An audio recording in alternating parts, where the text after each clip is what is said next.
what's going on everyone? Welcome back to Exploring Attractions. My name is Scott, and today we're here at Universal Studios Hollywood. We're going to check out a whole bunch of Horror Nights updates, some Super Nintendo World updates, and whatever else we can find along the way, but it's going to be a huge Horror Nights update as they've added a lot since the last time we were here. We're also going to go check out all the different merchandise because there is a lot of it. So with that being said, let's go on inside and have some fun.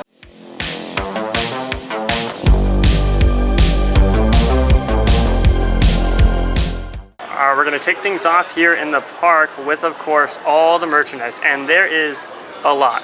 Like, there's a lot more than you guys think, so it's going to be a long one, but we're going to try to hit all the different products here. Of course, right off the bat, we got the Never Go Alone shirt, got Michael on there, the Grabber, the Butcher, Killer Clowns, and then the Universal Monsters. This one's running for $30. I love the Never Go Alone design. It's a little bit different in Orlando because they actually have the original houses on there, which is really neat. So if you're going to both events, you can get two different shirts. Now this right here is probably my favorite house shirt that they've ever done right here. Got Halloween Horror Nights right on the front. It's black light reactive, and then you got all the different houses on the back, including the Terror Tram. Got La Llorona on there, the Scarecrow, Killer Clowns. This design is so cool. This one runs for $33. Of course, you can get that design on a poster if you wanted. So they do have that Never Go Alone design on a jacket as well, a zip-up jacket. So this is all on the back, and then on the front of it, it says right over here to the right, Halloween Horror Nights 2022 if you wanted to get yourself a jacket. Not that you need one quite yet though. Honestly, despite how I am anticipated for the actual house, the merch for the Black Phone is freaking awesome. Got the Grabber up there, the Butcher down there, so this is a double feature. This one runs for, I'm assuming, $30. You can't go wrong with all the generic Chucky merchandise. He seems to always make his way to the event in some way, shape, or form. Got some socks, a Chucky mask. I am loving all the vintage Halloween kind of themes that they got going on here. We got Lil Boo featured in Hollywood, a zipper, some socks, a multi-use decal sheet, Lil Boo fan, Lil Boo on a cup, Lil Boo on a wood sign, and even more Lil Boo representation. We have a bag. This one's gonna run you for no price. But this is probably one of the coolest products right here. Got some leggings with that same kind of Halloween design on it. Here's more of all those vintage Halloween products. I just love the way that they dressed up the area. Got a beanie with Halloween Horror Nights on it. Got a flannel. Some cups. I'm loving this bucket hat. This is a reversible bucket hat. So you got this cool theme. This is $34. And then on the other side is the Halloween Horror Nights logo, and it's all orange. This is perfect for the heat right now. It's going to be hot next week at Horror Nights when it opens up for sure. And yes, they do have the Little Boo hat too. I love this hat. This hat is $28. It's got a couple little stitches right there, which adds to the design of the hat. It's really loud in here because everybody's all excited for the Horror Nights merchandise. And now, since Killer Clowns from Outer Space is making its return this year, they have a whole Killer Clowns section. They got a long sleeve shirt with just the Killer Clowns logo on the front. It's $40, and then let me show you guys the back. The back design is so cool. Oh man, I love this movie so much. Got Jumbo on there, Slim. This is awesome. But the shirts don't stop there for Killer Clowns. You also have scented candles. Killer Clowns scented candles. Got some Killer Clowns from Outer Space cups. Some buttons at the bottom. And then another one of those multi-use decal sticker sheets. Those sheets run for $12 each for all the different designs. Okay. Favorite piece, because I've been saying like every piece is my favorite. The smallest thing here is one of my favorites, okay? I'm loving the Killer Clowns merch that they have. I don't remember it when it was here last time that there was this much Killer Clowns. They never had merch, that much. You know, so of course the Terror Tram stuff. The Terror Tram stuff is a must. You never get any Terror Tram stuff. That's like what I was saying. You heard me like, there's never any Terror Tram representation for merch. It's so hard to choose. It's just so hard to choose. I'm loving how they're doing all the candles. This one smells like cotton candy, of course, for Killer Clowns. And if you're a pass member, you're special. You get a special candle. Oh, wait. Yeah, so look, pick up that one, and then go on the other side. Pick up the other one. Oh. I just open up Mr. E's mind right here. Wow. Guys, we have cotton candy, and then I'm guessing popcorn? That's what it looks like. Why is a pass member so small? Or is the... No, this is a pass. The cotton candy. Oh, wait, where's that? Right here.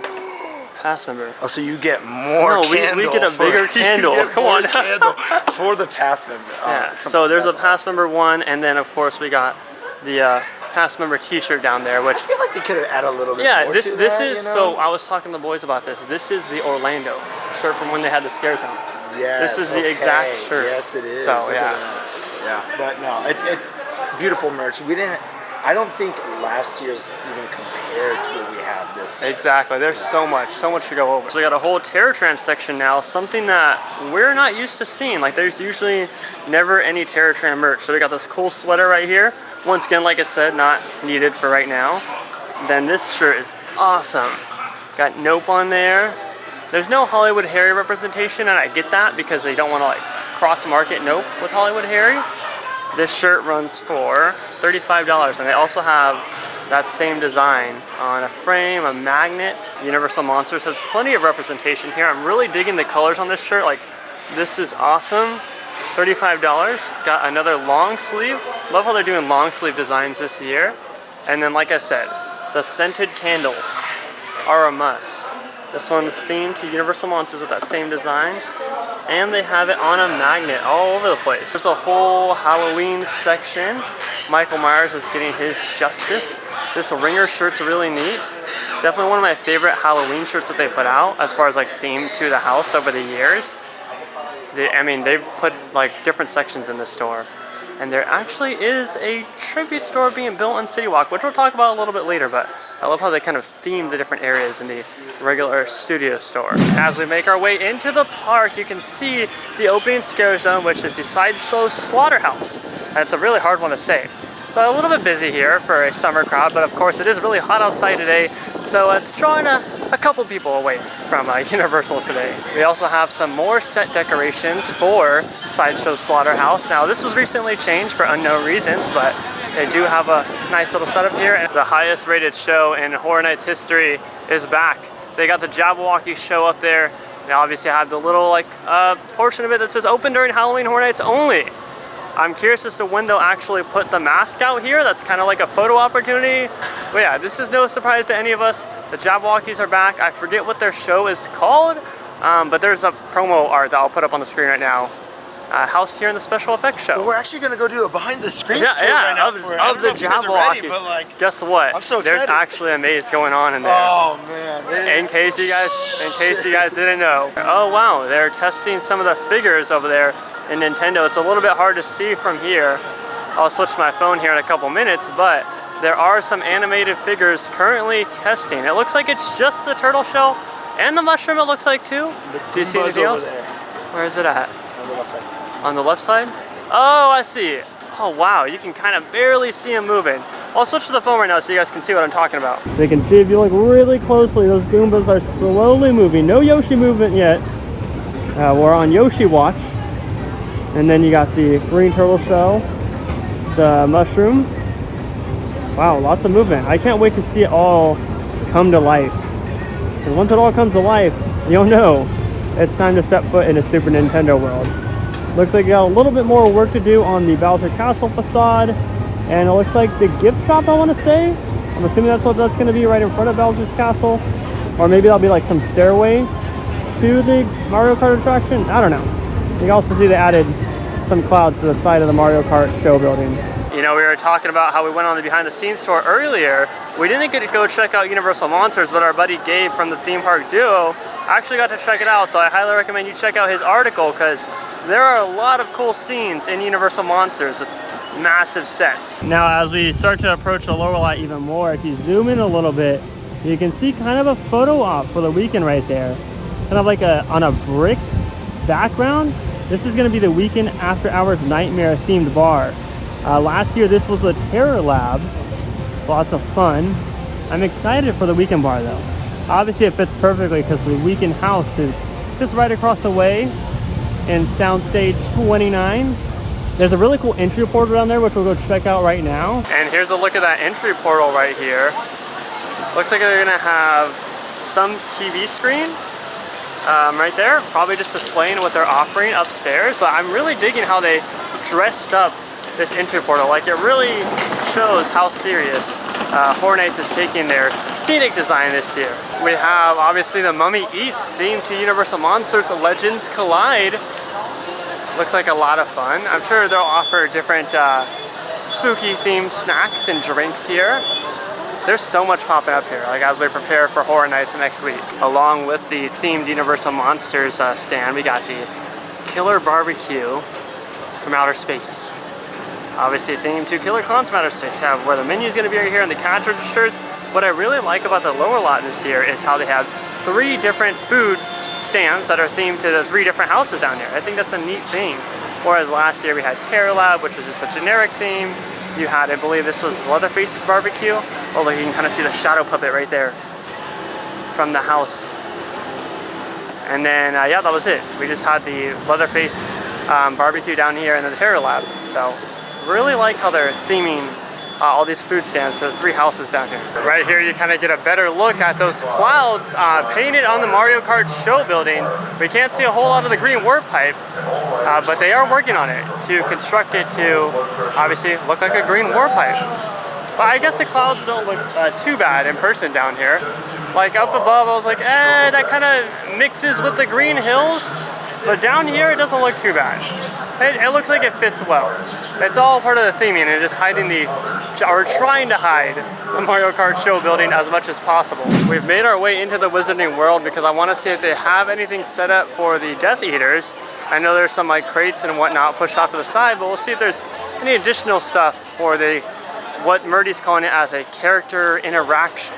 So like Mr. Yu is telling me right here how this is just like a new little crate where you could probably fit like a Death Eater back there, like having some scare experiences, or maybe even standing on these crates. I don't know how safe that'd be, but I'd assume he'd be right back there. Kind of hidden here in the, what do you call this, the alleyway? We have another stand right over here, and it looks like, unlike Orlando when they had Death Eaters, not for Horror Nights because it's obviously an Islands of Adventure, but they had it for their like dark art show. They had them more on a stage. And everyone was kind of centered in the very beginning of Wizarding World, whereas throughout our Wizarding World, it seems like they're just going to be kind of all over the place. Like obviously here's this stage right here with fog that can be used. I am really interested to see how they pull off Death Eaters in here. Like all these crates, how are they going to set them up? Is this going to be like a photo opportunity where they set them up and then it's kind of the background of where you get to take pictures with the Death Eaters, or what? Like Universal has a lot of stuff planned, especially for the Death Eater, so we'll all find out next week. And as we make our way out of Potter, we make our way into the Haunted Forest, which is an extension to the Scare Zone that they do at the end of the Persian Courtyard House, which of course is La Llorona this year. Let's go check out all the decorations they have in the Not Safe Animal Actor bathrooms now. We have this super unique creature here, and on our behind the scenes tour, Murdy talked about how there's going to be different Mexican legends, urban legends. So Chupacabra, obviously La Llorona will be in here, and this is awesome. This is an awesome set piece that we got. This may look familiar to all of you guys. This was actually featured in American Horror Story Roanoke. This is kind of the other entry portal to the Haunted Forest. This was a Silt Walker, a really unique scare in there, but now he's featured as one of the creatures for the Haunted Forest. So in the Pueblo del Terror, I don't know if that's how you say it, but they have the different urban legends here, like their own unique posters, amazing art, and you can see these scaled on the entire street. This is right after you get out of La Llorona, and then like I said, it extends into the Haunted Forest. But yeah, like you can see some over here. Got some, looks like we're gonna have some video screens. There's a couple of those scattered throughout the blueprint of this street. I think that this Scare Zone I think it's gonna be the best Scare Zone this year. Just from seeing the theming and the set dress that they've already done compared to the front entryway right now. I mean, it could change once they start to add more decorations, but right now this is my most anticipated Scare Zone. I'm making my way out of the park as we're gonna go check out the tribute store construction that just went up in City Walk today. They do have these super neat kind of art out here inside or outside the Universal Studios store with all the houses on it, the Weeknd right there in the middle, but this isn't the tribute store that we're talking about. The tribute store that we're talking about is a lot further down in City Walk. I gotta say though, after seeing the different characters for the Weeknd After Hours Nightmare House, I'm 10 times more excited because these are the characters that we're gonna see featured in there, and I think it's gonna work out very well. You even see kind of Abel right there in the reflection of his sunglasses. And I guess while we're over here, and since there's nobody really in this area, we can get a great look at the progress of Toothsome Chocolate Emporium. Now we have yet to see the right side spires go up. I'm really curious to see as to when those will go up, but right now it's just the left one taking shape. Not tons of progress since the last time we were here. We still don't have an opening time frame, but I'd say it's looking like just with the progress, it's looking like 2023. Maybe like springtime 2023. Now if you go to the right side of Toothsome's, you can see where they're putting up the tribute store in this very little building over here. But yes, it's true everyone, we are officially getting a Halloween Horror Nights tribute store here in Hollywood. I love the kind of design that they got going on here with all the orange on the outside. Of course they have that same design with all the shirts at the very top, and I'm sure they'll have some sign right here that says tribute store or something. Now this location isn't very large, but nonetheless I think that it's going to be heavily themed in there considering what they've done with the rest of the event this year. And it's nice that we actually get some form of tribute store. Like if this is a start of something awesome, then I'm sure we'll have an even bigger, more elaborate tribute store in years to come. But as for today's video, that's going to wrap it up here for our Universal Studios Hollywood update. I hope you guys enjoyed all the fun. And like I mentioned throughout today's video, we did do a behind the scenes tour. So if you want to check out that video, make sure to check it out down below in the description for the La Llorona Haunted House and the Universal Horror Hotel Haunted House. As always, subscribe with those bell notifications on and leave this video a like if you enjoyed it. My name is Scott. You've been watching Exploring Attractions. Positivity is key. And most importantly, remember to keep exploring. Peace out, everybody.